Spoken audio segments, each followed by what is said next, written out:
Welcome to Cartoonist Kayfabe. My name is Ed Piskor. I'm Jim Rugg. I'm going to be taking a look at Takashi Okazaki's Star Wars Visions comic, but first, gotta let you guys know that our videos are brought to you by the comics that we make, so we need you to buy these comics.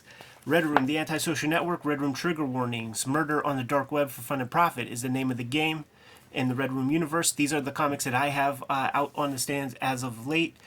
4 complete stories in each volume, and 70 pages of additional material in each book collection. Jimmy has Hulk Grand Design Monster and Madness on the stands in issue format. Get them while they're hot. It is going to be getting a Treasury Edition format in early 2023, and we need you to pre-order those ASAP because it's been delayed a little bit by Marvel, which gives us extra time to sell more copies. Street Angel Deadliest Girl Alive has received a new printing, 8 complete stories in this volume. So you have no excuse not to have this on your bookshelf, man. A great representation of Jimmy's hallmark character. And without further ado, let's take a look at Takashi Sensei's Star Wars Visions #1. Start right here with credits on the cover. You get one guy's credits, you know, and it's a cartoonist. Yes. You know, writing, drawing, doing it all there. So pretty cool.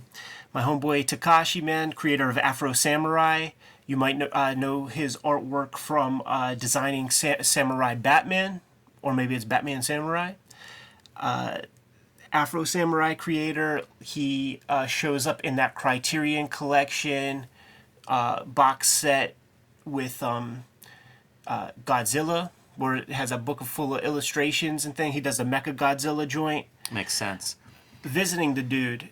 If you're designing this book, don't you make Star Wars a little bigger? I think so. Isn't that the sales point? What do people know? Visions or Star Wars? Yeah, they're not trying to sell very much. But that said, I scooped this up the day it came out and was talking with Takashi, and as soon as I grabbed my copy, there was only one left in town. Scooped it up, hit him up like, dude, I got it. He's like, yeah, just got a call from the editor. It's going into reprints already. So it's doing well for him. Met Takashi during Manga Quest #1 in 2019 when I went out there. In fact, hooked him up with Aki Yanagi, who's going to be my liaison at Tokyo Comic Con, me and Jeff Darrow. He is translator and is my homeboy. Like we spent a lot of time together, and I blended the crew and introduced him to Takashi Okazaki because Nate Cabrera, who worked for Top Cow for some time, hooked me up with Takashi. So this is like a book bound by kayfabe. It's nice to see that kind of thing, like relationships that form that way. Yeah. Where it's like we're all hanging out, and here you are 2 years later. We all ate brains together, man, with the CEO of Mandarake. I guess that'll bond you. And Takashi was like, oh, this is torture. They kept bringing him yakitori skewers out. And then me and my homeboy, HB, were like, are we caught in a politeness loop where they're just going to keep bringing food out if we keep eating it because we were fit to bust, and they just didn't stop bringing food, turtle soup, all kinds of stuff. My homeboy, because they were bringing us some weird shit, my dude was like, I'm happy to eat this, but if they pull out a dick and balls on a stick, I can't eat that, man. Because it was like we're eating spleens and livers and all kinds of stuff. It felt like... That's wild. It felt like... Temple of Doom a little bit, turtle soup, like all kinds of crazy shit. But A5 Wagyu, little cube of that shit, really, really good. Going to Takashi's studio, the dude has a drawing table set up, does the Wacom, Cintiq, all that shit. But to the left wall, there is a shelf above the drawing board where he has every astromech droid that ever made it to toy form, all the way up to like the more expensive kind of Franklin Mint ones. So when I see this element right here, I'm like, oh, Takashi's in his zone. Right. Another piece that was important to Takashi while we were kicking it, Lone Wolf and Cub, giant influence on the dude. You could see it in Afro Samurai, and that has made its way into this production. It's what you want in these comics, right? Like you want the guy to do what he's good at and what he wants to do. Yeah. Because it comes through, you know, like there's a lot of energy throughout this story, and I think that's a result of, hey, what do you want to draw? Have at it. Afro Samurai begun as a doujinshi. It's one of those things that you like a Chalk on the Forever Man or something, where there were like 1,000 copies, and it just so happened that one of those copies got into the hands of the right person who could expand it and make it much bigger, which, you know, cartoon series, I think some sort of OVA type movie stuff, soundtracks with reputable rap crews, the RZA putting together shit. Like, Takashi's hooked up, and if you even go onto his Instagram, like, Samuel L. Jackson is always commenting on his shit. That's pretty cool. Yeah. And you kind of have the Afro Samurai. Yeah, absolutely. You mentioned the droids, and the Afro Samurai is like the other half of the team. Totally. And there's a connection, because, like, Sam Jackson does voices in Afro Samurai, and was Mace Windu in Star Wars. So there's like this sphere of influence. Totally. This is the culmination. Now, breaking kayfabe, this is the second time we cut this video because of a fuck up I made. And one of the things that you mentioned when we first looked at it was some confusing storytelling, both visually and verbally. And I think that verbal part is certainly noteworthy because fucking Marvel editorial, man. It's all on Aki to get the point across, and clearly there was no polish on the part of the editor in certain pieces because there is some confusing language. It's the dude's second language. Like, pick up the ball a little bit and help him out, you know? Like, that's the difference between this and the Peach Momoko comics that have that polish by Zach Davidson, who is a native English speaker, who's able to take the Japanese stuff that Peach provides and put a little spit shine on it to make it consumable for the American audience. That said, still a ball to look at. We have our Afro Samurai and his droid with a rice patty hat overlooking something. We see that he has a blind, so, like, is he using the Force to do that looking? He's literally got like a blind man cane in the form of a lightsaber. And I think it probably would have helped if we would have seen maybe the tops of our guys right here. Because yeah, that's what I needed. That's the confusion for me in this opening scene is like, where's this guy in relation to what we're going to kind of now zoom in and focus on? Takashi's artwork is really interesting in comparison to so much other manga because he does not shy away from using like lots of black area, these chunky blacks that you just don't often see in very much manga. Maybe speaks to some of that Western influence. But always able to communicate that breeze with the hair of our main guy. Yeah, the snow's a nice piece for that too. The sense of like movement and a sense of depth. And a very interesting color palette where it's almost completely grayscale with little grace notes of color throughout. Little bits everywhere. And our lone wolf and cub shows up. Yeah, I suppose our hero. Sure, okay. Yeah, sure. And what's fun about that is, like, you know, spoilers off the bat. The cub, we associate that with the recessive character. This is the top dog. Mm-hmm. This is the cub. We flip that in this comic. I really love this page. Like, once the fight happens, our layout goes from horizontals and verticals to these chaotic diagonals. And you see, like, some really cool movement with, like, the lightsaber, using that color sparingly to really emphasize that, but curving the lightsaber in conjunction with the diagonal panels, it's just like a blur.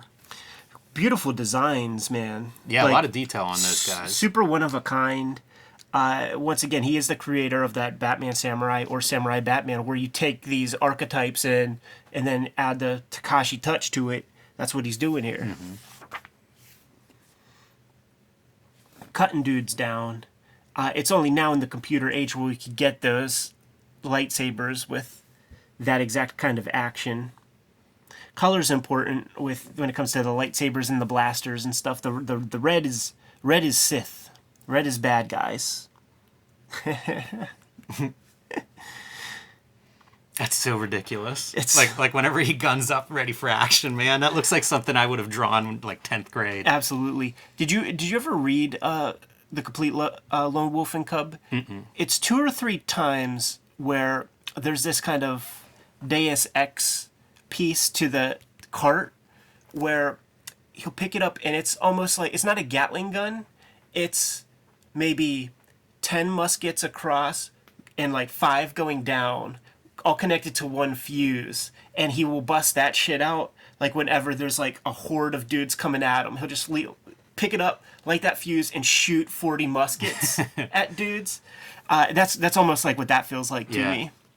And it really feels like a callback, hearing that description. And it's kind of what you're going to see here, right? Like, just wiping out this group. Absolutely. Like how he chooses to do that, too, because we could have one where guys are cut in half. Yeah. Instead, we're zooming into the screams of, like, the last guy.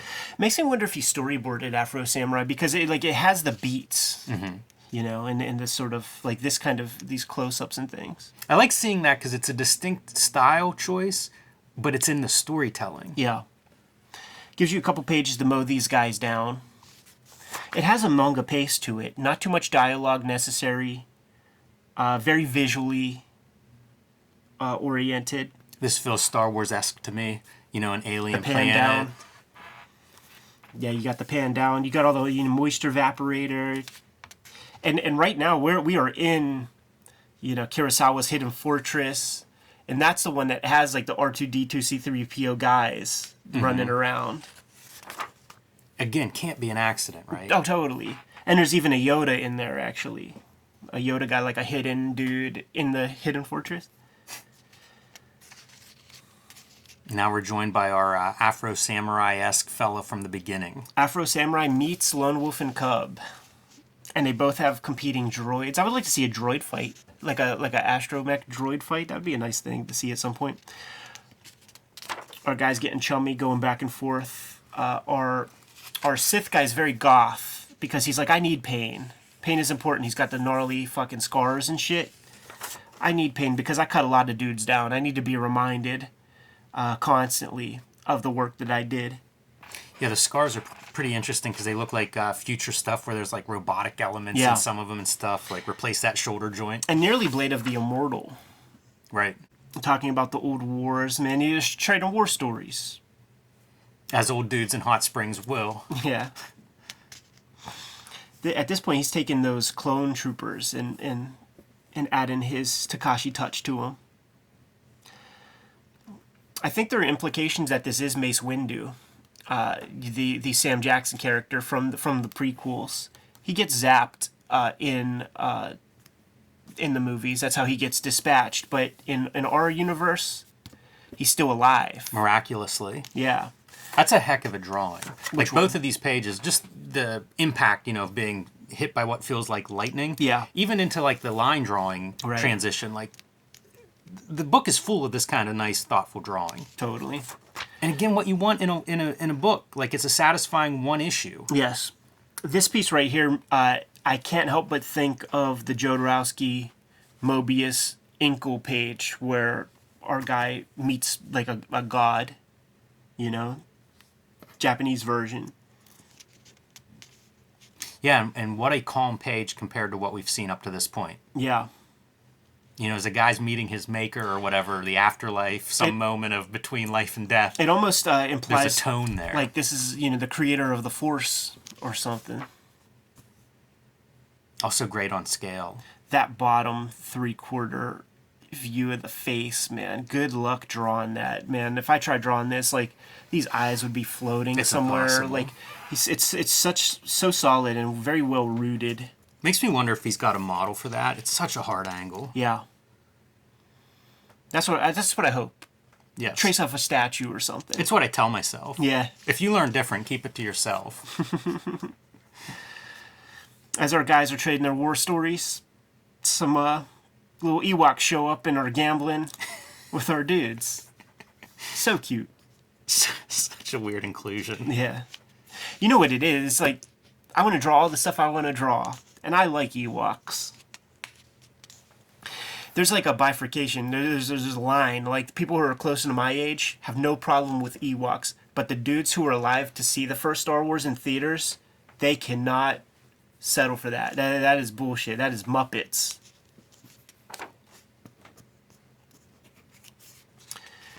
Filibuster continues to the point where our guy is more aware and is giving out hints that he knows who this dude is, and our guy's picking up all those hints. So there is a little bit of a tension there. You get it non-verbally. It's a new day. Our boy, even with his back to him, is still watching. He's waiting for the move to happen.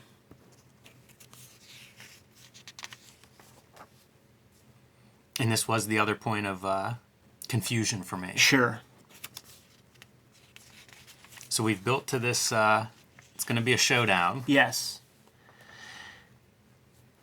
You know, acknowledging, don't you have to kill me? Master Jedi. And we have literally the standoff.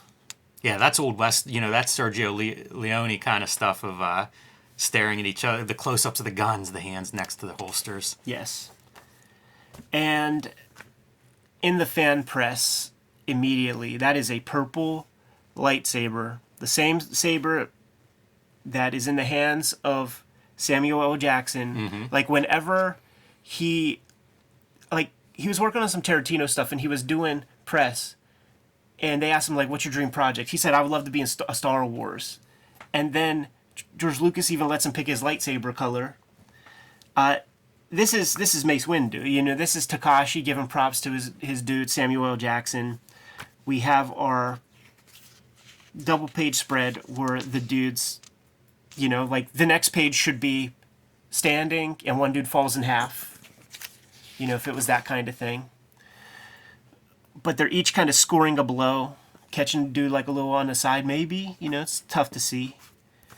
But it's unmistakable that our purple dude destroys that lightsaber. And here's where our editor needed to actually step in and maybe read the comic before setting it off the press. Because it turns out he just dispatches the Sith guy. He just destroys his lightsaber and keeps things moving. This line right here, if I had my hands on the sword, I would have died. He did have his hands on the sword. This is a literal... I have no idea. Something is fully lost in translation. Right. Because his hand was on the sword. Look, that's his hand on a sword.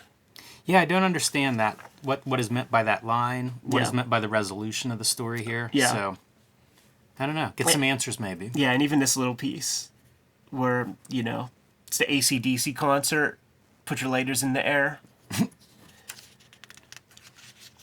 Gets his little acknowledgement from his droid, and the payoff is that you discover, let's go master, that it's the droid that is the leader of that pack. Super fun to look at. It is. It is a match made in kayfabe, thanks to Aki and Takashi hooking up whenever, like, I was out there.